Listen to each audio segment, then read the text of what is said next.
Good morning students.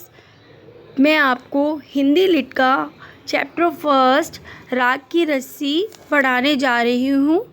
इस chapter को वैसे तो मैंने पहले पढ़ा दिया है और आपके पास शायद पहुँच भी गया हो, लेकिन मैं दोबारा शॉर्ट में इसको एक्सप्लेन कर रही हूँ।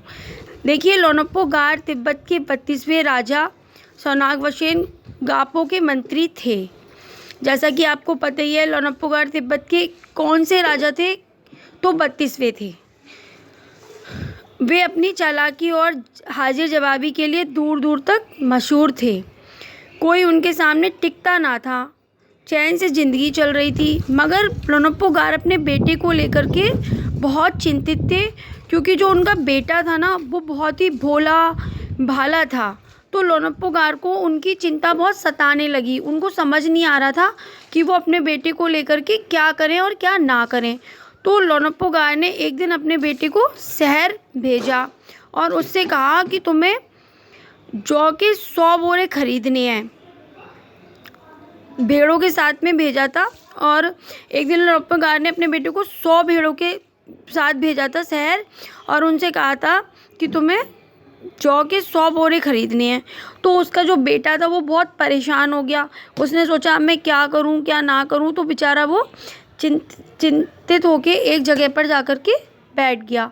तभी वहाँ उसके पास एक लड़की आई और उस लड़की ने कहा कि भाई, आप दुखी क्यों हो, आप इतने परेशान क्यों हो? तो लोनप्पो गार के बेटे ने अपना सारा हाल उसे सुना दिया। तो उस लड़की ने कहा, बस इतनी सी बात, अब आप इस समस्या का हल ढूंढने के लिए ऐसा करो कि भेड़ों के ऊपर से जितने भी बाल हैं वो सारे उतार लो।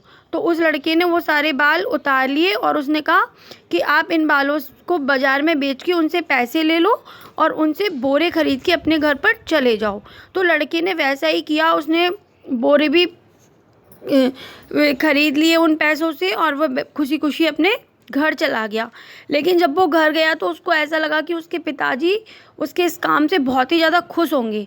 लेकिन बेटा, उसके पिताजी इस काम से खुश नहीं हुए, बल्कि उन्होंने लड़के को एक दूसरा काम और सौंप दिया। उन्होंने कहा कि तुम्हें अब ऐसा करना होगा कि तुम्हें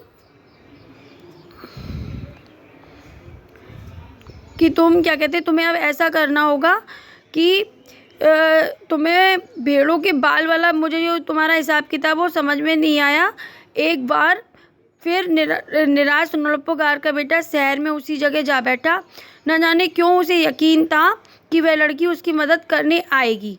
लोनप्पो गार का जो पिताजी थे, उन्होंने उसको दूसरा जो काम दिया था उससे वह चिंतित था कि वो काम पहला वाला जो था वो तो उस लड़की ने करा दिया था, लेकिन दूसरा काम कौन कराएगा? तो उसको विश्वास था कि वो लड़की दोबारा उसके पास आएगी और लड़की ने अपनी समझदारी दिखाते हुए उसके बेटे की फिर से मदद की। उसने कहा कि अच्छा, इस काम को निपटाने के लिए तुम ऐसा करो कि भेड़ों के सींग काट लो और उन्हें बाज़ार में जाकर के बेच दो, इससे तुम्हारी समस्या का हल हो जाएगा।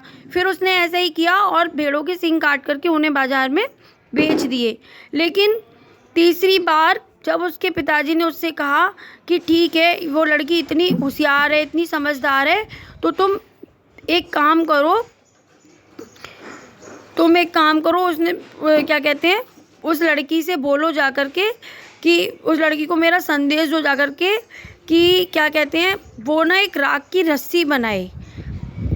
तो लड़के ने ऐसे ही किया। लड़का लड़की के पास गया और उसने कहा कि मेरे पिताजी ने तुम्हारे लिए संदेश भेजा है कि तुम एक राख की रस्सी बनाओ।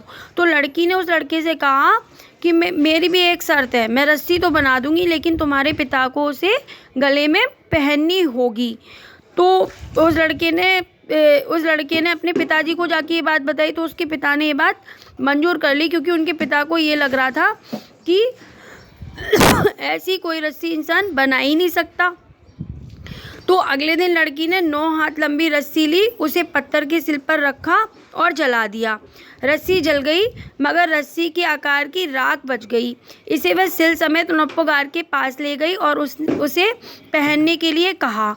लोनप्पो गार रस्सी देखकर चकित रह गए। वे जानते थे कि राख की रस्सी को गले में तो पहनना दूर, उसे कोई उठा भी नहीं सकता।